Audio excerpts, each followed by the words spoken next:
আসসালামু আলাইকুম, সবাইকে ওয়েলকাম নতুন একটি রেসিপিতে। আজকে দেখাবো খুবই একটি আকর্ষণীয় একটি খাবার, মাছের ডিম। কেউ কখন এভাবে কোপ্তা আকারে রান্না করে খেয়েছেন? এটা কিন্তু খুবই মজা হয় এবং খুবই টেস্টি। সবসময় তো আমরা মাছের ঝুরা বা অন্যরকম করে খেয়ে দেখি, তবে আজকে আপনারা একবার হলেও এই রেসিপিটি ট্রাই করবেন। এটা কিন্তু খেতে অসম্ভব মজার হয়।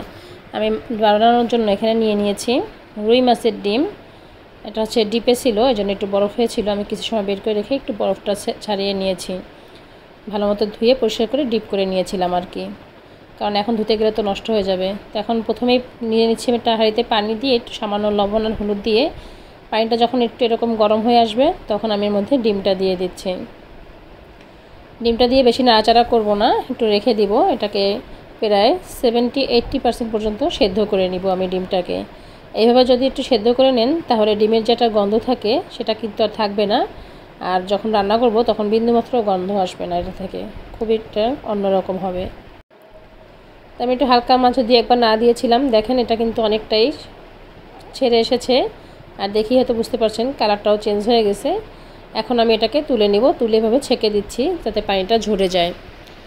ঠান্ডা হয়ে গেলে আমি এটা বাটিতে নিয়ে তার মধ্যে দিয়ে দিলাম পেঁয়াজ কুচি, কাঁচামরিচ কুচি, রসুন বাটা হাফ চামচ, আদা বাটা হাফ চামচ, জিরা বাটা হাফ চামচ, হলুদের গুঁড়া হাফ চামচ, লবণ স্বাদ মতো, জিরা গুঁড়া হাফ চামচ, ধনিয়া গুঁড়া হাফ চামচ, আর মরিচের গুঁড়ো দিলাম হাফ চামচ, আর 2 চামচ বেসন দিয়ে এটাকে হাত দিয়ে খুব ভালো মতো মেখে নিতে হবে, যেন কোনো দলা না থাকে ডিমের।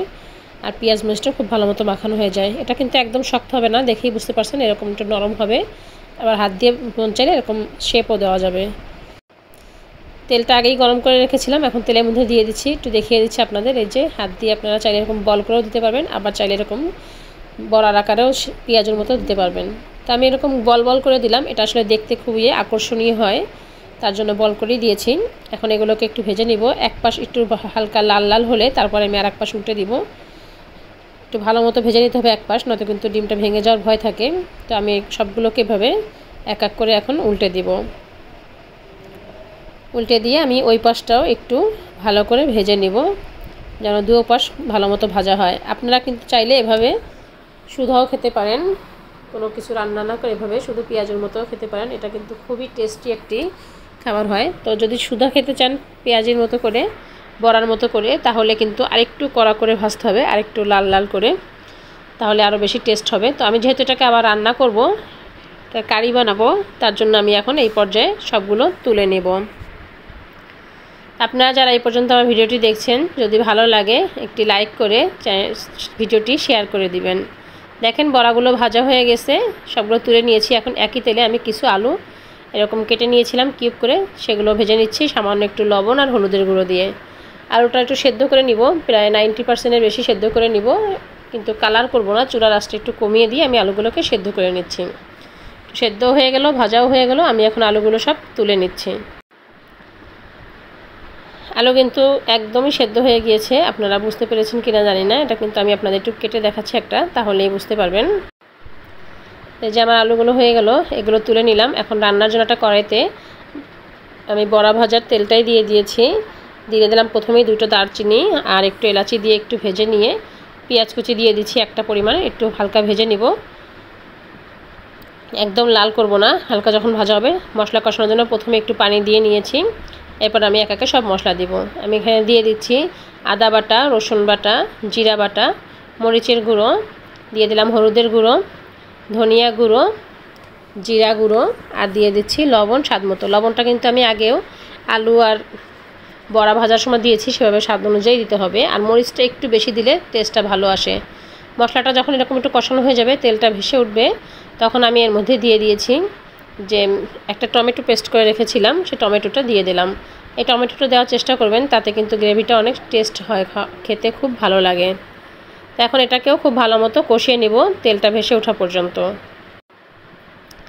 তেলটা যখন এরকম ভেসে উঠবে, আপনারা হয়তো দেখেই বুঝতে পারবেন, তখন আমি এর মধ্যে দিয়ে দিব ভেজে রাখা আলুগুলো দিয়ে একটু ভালো মতো কষিয়ে নিতে হবে।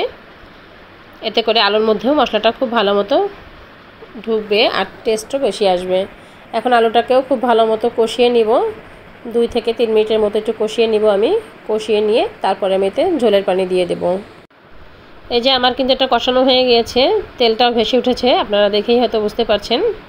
এখন আমি এর মধ্যে ঝোলের পানি দিয়ে দিচ্ছি। ঝোলের পরিমাণটা আপনারা আপনাদের পছন্দ অনুযায়ী দিবেন। আমি একটু মাখা মাখা খাবো, তার জন্য একটু দিয়েছি, 1.5 মগের মতো আমি ঝোলটা দিয়েছি। যখন এরকম ফুটে উঠবে পানিটা, তখন আমি এর মধ্যে দিয়ে দিচ্ছি আগে থেকে ভেজে রাখা ডিমের বড়াগুলো। এখন এগুলো দিয়ে ঢেকে 10 মিনিটের মতো রান্না করব। যেহেতু সবগুলোই ভাজা, বেশি সময় লাগবে না, 10 মিনিট রান্না করলেই হয়ে যাবে। চলে আসলাম, দেখেন ঝোলটা কিন্তু অনেক ঘন হয়ে এসেছে, আর বলগুলো হয়তো দেখে বুঝতে পারছেন অনেকটাই বড় হয়ে গিয়েছে। আর এটা কিন্তু ঠান্ডা হলে তরকারিটা আরও ঘন হয়ে আসবে ঝোলটা।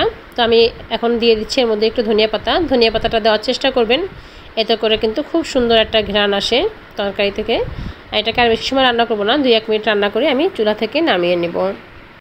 যে নামিয়ে নিয়ে চলে আসলাম, মাশাআল্লাহ দেখেন দেখতে কত সুন্দর লাগছে আমার আজকের ফিশ এগ কারিগুলো, কত লোভনীয় লাগছে দেখতে, আর খেতে তো অসম্ভব মজা হয়েছে। সেটা তো বলতেই পারবো না যে কতটা মজা হয়েছে।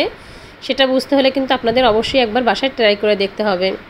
তা আপনারা যারা আমার এই ভিডিওটি আজকে নতুন দেখছেন, আমার চ্যানেলে নতুন, আপনারা প্লিজ একটি সাবস্ক্রাইব করে পাশে থাকবেন। তা আমার আজকের ভিডিওটি এই পর্যন্তই। কেমন লাগলো কমেন্টস করে কিন্তু জানাতে ভুলবেন না।